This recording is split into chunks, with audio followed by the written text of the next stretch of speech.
Salut tout le monde, j'espère que vous allez bien. On se retrouve aujourd'hui pour un crash test que j'avais pas du tout planifié de tourner. Mais j'ai reçu ma commande Make Up Forever. Et Make Up Forever nous a sorti quand même des nouveautés. Ils nous ont sorti un anti-cerne, ils nous ont sorti aussi blush, bronzer et highlighter. J'ai pris que blush et bronzer. Je me suis dit que ce serait peut-être sympa de se faire un petit maquillage vite fait ensemble. Et en même temps de tester les produits. Je vais tester d'autres choses en même temps, mais on sera vraiment axé sur les produits Make Up Forever. Et bien écoutez, on va commencer par les yeux. Je vais utiliser des petits stylos de chez Victoria Beckham que j'ai acheté il y a longtemps, que je n'ai pas encore essayé. Il y a la teinte caramel et la teinte Bottle Green. Pardon. Bottle Green, vous aurez deviné, et caramel. Voilà, des petits sticks, tout ce qu'il y a de plus basique. Mais j'avais envie de me maquiller avec ça aujourd'hui. J'ai pas envie de faire... Pas envie de faire un truc de fou. Ça accroche bien en tout cas. Hein. Alors j'ai mis quand même une base à paupières. J'aime bien parce que c'est pas une texture qui va marquer la paupière. Moi qui ai la paupière quand même très marquée de base, bah ça va pas ça accentue pas du tout en fait les plis de ma paupière. J'aime bien. Par contre ça a du mal à s'estomper vu que j'ai pas poudré ma base à paupières. Elle est très jolie cette teinte caramel, j'aime beaucoup. C'est juste un petit peu difficile à estomper, je trouve. Peut-être y aller au doigt. Hein. Ah oui, au doigt ça marche mieux. Avec la chaleur du doigt, ça fond un petit peu le stick pour éviter cette démarcation là. Dans le même genre, vous avez ceux de Kiko qui fonctionnent très très bien. Mais moi, c'est juste que j'avais envie de tester ceux de Victoria. Ça me tentait beaucoup. Je vais faire un petit ras de cils avec la teinte green. J'espère que vous voyez. Oui. Là, vous voyez mon miroir. Là, je suis désolée, mais je peux pas faire autrement.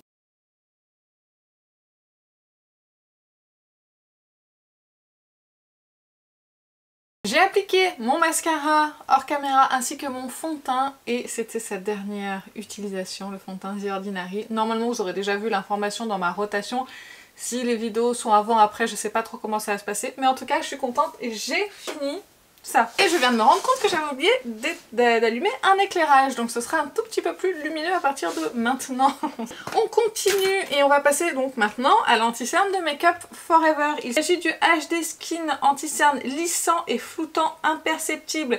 Il y a 4,7 ml de produit. Il coûte, si je vous dis pas de bêtises, 29,90 €. Vous le trouvez chez Sephora et sur le site Make Up Forever. Il y a plusieurs teintes. Moi j'ai pris la teinte 2,2 N. Le packaging se présente comme ceci, sans rappeler, ça rappelle un peu le fond de teint que je vais vous montrer. Voilà, on est dans le même packaging que le fond de teint, mais version anti-cerne du coup. Moi en fond de teint j'ai la teinte A1N14 et là j'ai pris la teinte 2.2N, je vais y arriver. Parce que j'aime pas les anti-cernes trop clairs, donc mais ça a l'air je pense d'aller pas trop mal. Je vais vous faire un petit swatch. Je vais vous montrer l'embout aussi. Il se présente comme ceci, c'est un embout assez classique. Par contre, il n'y a quand même pas beaucoup de quantité par rapport à son prix. En termes de rapport quantité-prix, il est super cher. Il n'y a que 4,7 ml dedans. Je pense qu'au niveau de la teinte, on sera pas mal du tout. Je vais déjà l'appliquer d'un côté pour vous montrer sa couvrance. Je ne vais pas trop en mettre. Si vous avez la même teinte de peau que moi en général et que vous voulez... quelque chose de ton sur ton, prenez la teinte du dessous. Parce que là, c'est légèrement foncé. Effet hautement lissant, floute votre peau pendant 24 heures et camoufle vos imperfections. Infusé d'acide hyaluronique, d'huile de jojoba, sa formule hydrate et repulpe le dessous de l'œil. Texture ultra fine, révolutionnaire. Si légère qu'elle fusionne immédiatement avec votre peau pour un fini imperceptible naturel sans effet de matière. Ah, illumine le dessous de l'œil, couvrance moyenne ajustable, convient aux peaux sèches, normale, mixte et grasse. C'est l'anti-cerne qu'il nous faut. Alors effectivement ça lisse un petit peu le contour de l'œil, ça c'est sûr. Mais en termes de couvrance, là pour le moment c'est léger. Hein. C'est un peu trop léger pour moi d'ailleurs. Je vais en rajouter un petit peu. Je m'attendais à ce qu'il soit un petit peu plus courant. Quoique après le HD Skin il est quand même en couvrance moyenne, le fond de teint. Moi je m'attends au moins à avoir cette couvrance. Après j'ai beaucoup plus de choses à camoufler au niveau de mes cernes.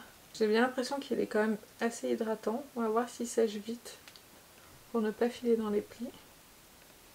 Je vais essayer de pas trop bouger mon visage le temps qu'il sèche. On voit quand même beaucoup mon cerne en transparence. Je vais essayer d'appliquer un correcteur dessous. Je vais prendre le correcteur de Charlotte Tilbury. Donc c'est celui-ci, le correcteur de Charlotte Tilbury. Je vais essayer de l'appliquer en légèreté ici pour commencer à corriger. Voilà, donc ça corrige un petit peu au moins. Et je vais en appliquer de l'autre côté. On va le laisser poser un petit peu pour voir ce que ça donne. Mais en effet, il a quand même un effet lissant. Il lisse quand même un petit peu le contour des yeux. En termes de couvrance, je suis pas super emballée. Je m'attendais à quelque chose d'un petit peu plus pigmenté, un petit peu plus couvrant. Voilà, j'ai fait mon ras de cils avec toujours le stick en teinte caramel. Il est très bien pour le ras de cils, ça glisse vraiment très bien et ça s'est estompé en 2 secondes sur le ras de cils inférieur, ça fonctionne vraiment bien. Je vais me rajouter un petit crayon en muqueuse, un petit crayon marron un petit peu lumineux. J'en ai un chez LH Cosmetics, c'est le Spar Flash. Voilà, comme ça souligne encore plus le ras de cils. Et ben allez, on continue, je vais poudrer mon teint avec la poudre de chez Too Faced que j'aimerais terminer. Et le pinceau, il est où? Il est là. Parce que les autres produits Make Up For Ever qu'on va appliquer après, ce sont des textures poudre. L'anti-cerne il file dans les plis. Pourtant je vais essayer de pas trop bouger, donc ce qu'on va faire c'est qu'on va essayer de le poudrer pour voir, après que ça file dans les plis... Sur moi c'est presque normal, même si j'ai le Shape Tape qui file pas ou très peu en fait, il met moins longtemps à se figer, donc du coup au bout d'un moment il ne file plus. Là je vais au moins essayer de poudrer un côté pour voir ce que ça donne. Et là j'aime pas du tout mon contour des yeux. Je prends la poudre de Huda Beauty, la Cherry Blossom Cake avec une houppette. Une fois poudré, ça va un petit peu mieux déjà, je me sens mieux. On voit quand même mon cerne en transparence parce qu'il n'est pas non plus très courant et quand on poudre en général ça a tendance à plomber. Mais c'est mieux déjà. Après par contre voilà, il me marque quand même beaucoup les plis qui sont ici. Chose que je n'ai pas avec certains anti-cernes même poudrés. Donc pour le moment c'est pas... il n'est pas terrible sur moi. Après... je vous le dis, moi je suis très compliquée en anti-cerne en général. En général j'ai un avis plutôt contraire aux autres personnes sur les anti-cernes parce que j'ai un contour de l'œil qui est très compliqué, très marqué, avec énormément de rides et de plis et du coup voilà. C'est pour ça que c'est très compliqué de faire fonctionner les anti-cernes sur moi. Bref, on passe aux produits pour le teint de chez Make Up For Ever. J'ai le... bronzer S410 Thrilled Chestnut, c'est les artistes Sculpt, donc le packaging Make Up For Ever classique, et là vous avez le packaging du bronzer qui se présente comme ceci, donc on voit à travers la teinte, et voilà, il est en plastique noir, et la teinte se présente comme ceci. On est sur un bronzer assez neutre, j'ai fait exprès pour changer un petit peu de mes bronzers chauds. Alors je viens de faire un swatch sur ma main. Ce qui me choque entre guillemets, je sais pas si vous pouvez le voir sur ma main, il est juste ici. Ce qui m'a impressionné quand je l'ai swatché tout de suite, c'est la poudre qui a lissé ma main. On va voir ce que ça donne. On est sur une teinte entre bronzer, contour, pour changer un petit peu. Maintenant il faut que je trouve un pinceau pour l'appliquer. Je sais pas si ça va le faire, mais j'ai envie d'utiliser celui-ci. C'est un Refer, c'est un pinceau poudre normalement, mais bon, on fait bien comme on veut. C'est un tout petit peu poudreux quand je prélève comme ça dans le pan. Moi je l'ai acheté sur le site Make Up For Ever. Il n'y a pas toutes les teintes sur le site Sephora en termes de bronzer. Je crois d'ailleurs qu'il n'y en a qu'une seule, il me semble, sur le site Sephora. Mais il y en a d'autres sur le site Make Up For Ever. Sachez d'ailleurs que Make Up For Ever est passé marque exclue chez Sephora. Et du coup,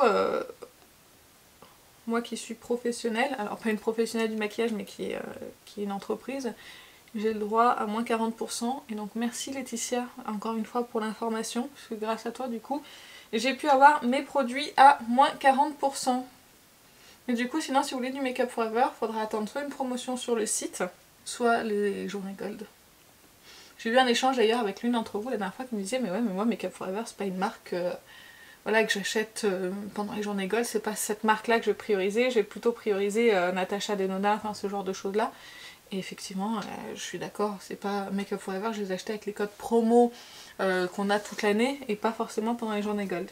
Je suis agréablement surprise par ce bronzer, j'aime beaucoup la texture, il a tendance à lisser le teint, mais vraiment, il a lissé toute la partie en fait où je l'ai appliqué.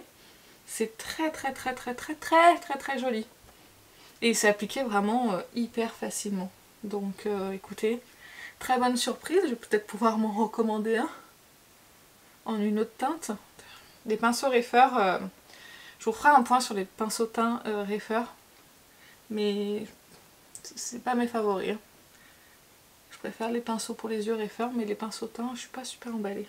Écoutez, j'adore le bronzer Make Up Forever. Je trouve vraiment qu'il lisse la peau. Et je vous dis, ça m'a marqué tout de suite sur la main quand je l'ai appliqué, que ça a lissé la peau. Et là, c'est exactement pareil sur le teint. Il s'est appliqué merveilleusement bien, hyper rapidement. Écoutez, je suis très agréablement surprise par cette poudre. C'est pas mal du tout. Mais écoutez, j'espère que le blush sera pareil.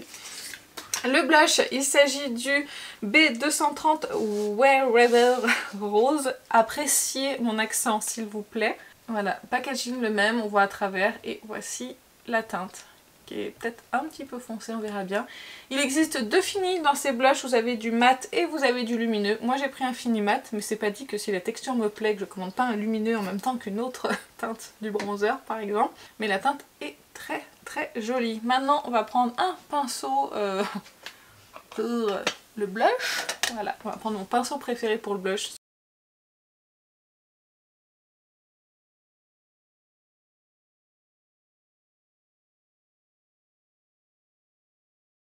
La texture me plaît aussi beaucoup. Un petit peu plus crémeuse la texture du blush. Mais ça va, ça a l'air pas trop pigmenté. Ça a tendance à lisser aussi, je suis contente. Donc je vous disais que ce pinceau... Alors c'est marrant parce que c'est crémeux mais c'est poudreux. Donc il y en a de partout. Ces pinceaux sont... Ce pinceau là, je l'ai depuis des années et des années. Il fonctionne hyper bien. Et en général, j'adore appliquer mes blushs poudre avec. J'ai pas l'impression que le pinceau ça soit le meilleur. Je vous ai vanté les mérites de ce pinceau, mais ça va pas trop là. J'aime pas trop ce que je vois. Je vais essayer avec un autre. Je vais essayer avec celui-ci pour voir ce que ça donne. Je suis un petit peu trop... Oh là là. Je suis trop blushée, j'ai un petit peu abusé sur la quantité. En fait, je trouve que il se pose, mais après, il est difficile, un petit peu plus difficile à estomper derrière. Vous voyez, je sais pas si vous voyez ce que je veux dire. Il est beau, mais c'est pas la même texture que le bronzer. Et je préfère la texture du bronzer. Vous voyez, là, par exemple, j'ai un trou là où il n'y a pas de blush. J'ai du mal à le faire accrocher à certains endroits. Avec ce pinceau c'est quand même déjà mieux, j'arrive à l'estomper un petit peu. Mais c'est peut-être dû parce que c'est une texture un petit peu plus crémeuse par rapport au bronzer. C'est peut-être à cause de ça. La teinte aussi elle est intense. Hein. J'ai envie de tester une teinte lumineuse pour voir ce que ça pourrait donner. Mais avec ce pinceau c'est beaucoup mieux. Vous voyez, j'adore ce pinceau mais des fois c'est comme ça marche pas, ça marche pas. Mais là ouais c'est pas mal du tout. Après pareil je pense... Je vois pas d'ici, je sais pas si vous voyez si c'est bien fondu ou pas, mais moi en tout cas là c'est bien fondu. Le bronzer il est fondu mais à merveille, il a fusionné avec ma peau, c'est génial. Le blush j'ai mis un petit peu plus de temps à le faire fusionner, mais il a quand même tendance à lisser la texture de ma peau, il est quand même très bien fondu. Donc écoutez, vraiment très agréablement surprise par le bronzer. Le blush il est bien, mais c'est vrai que ça m'a demandé un petit peu plus de travail, mais le bronzer génial, vraiment génial. Je vais fixer mon teint avec le spray de chez Too Faced que j'ai bientôt terminé. Voilà, une fois que le spray est appliqué, voilà, toutes les matières sont bien fondues. C'était déjà le cas, mais là c'est encore mieux. Ça a estompé un petit peu le blush qui était peut-être un peu trop intense. Mais en tout cas, bronzer, je me répète, j'adore. Vraiment, j'adore. J'ai deux produits lèvres que je voulais... je sais pas lequel mettre. Est-ce que je mets le Dior ou est-ce que je mets le Martine Cosmétique? J'ai pas utilisé les Martine et là je suis quand même assez mat en termes sur mon teint et sur mes yeux. C'est pas hyper lumineux, donc je vais peut-être mettre le Dior pour contrebalancer un peu et apporter un petit peu de glossy à mon maquillage. Je vais mettre le rouge Dior Forever Liquide 200. Je sais pas si vous aurez vu le haul avant ou pas, mais ça c'est une nouveauté de chez Dior. Je vais vous faire un swatch qui vient de sortir. C'est dispo chez Sephora et chez Dior également. Enfin, attention, c'est très liquide. Dans le haul, j'en ai perdu une grande quantité parce que sans faire exprès, en faisant le swatch, ben, du coup la texture elle a coulé. Donc Faites attention. C'est hyper liquide. Mais l'embout il est super précis. Vous voyez comme c'est précis. L'embout il garde du produit dedans et du coup on applique petit à petit. Alors, ne pincez pas vos lèvres quand vous avez fini d'appliquer. Attendez un petit peu je pense. Parce que moi ça vient de me faire un trou. Ça a décollé la matière. On va attendre que ça sèche un peu. En attendant que le produit Dior sèche, on va reparler des produits. Donc l'anti-cerne. Alors c'est pas maintenant que j'ai appliqué mon spray de finition que je l'ai poudré, c'est moins la catastrophe. Mais du coup il a quand même beaucoup marqué mes rides et mon contour des yeux est moins marqué avec le Shape Tape pardon, qu'avec ce produit là. La couvrance est modulable, pour moi non, j'ai essayé d'en mettre une deuxième couche, pour moi sur la couvrance ça n'a strictement rien changé.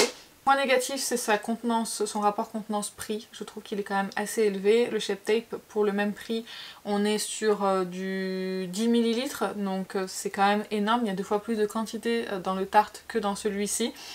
En termes d'hydratation, je pense que oui, il est assez hydratant parce que sur moi il bouge quand même beaucoup et en général c'est les anti-cernes hydratants qui bougent le plus. Sinon en dehors de ça, la texture est quand même assez fine, il est quand même bien, pour la texture, la finesse de la texture, il est quand même assez pigmenté, il est quand même aussi assez souple. Donc voilà, c'est pas la catastrophe dans le sens où je pense qu'il pourra plaire quand même à beaucoup de personnes. Mais sur moi, encore une fois, ça fonctionne pas. Trop hydratant, sèche pas assez vite et du coup il file trop dans les plis. Et du coup, bah, comme il s'accumule dans les plis, après il me les marque. Donc une fois poudré, c'est vrai que c'est quand même pas trop mal. Il a quand même tendance aussi à lisser le contour des yeux, ce qui est pas mal non plus.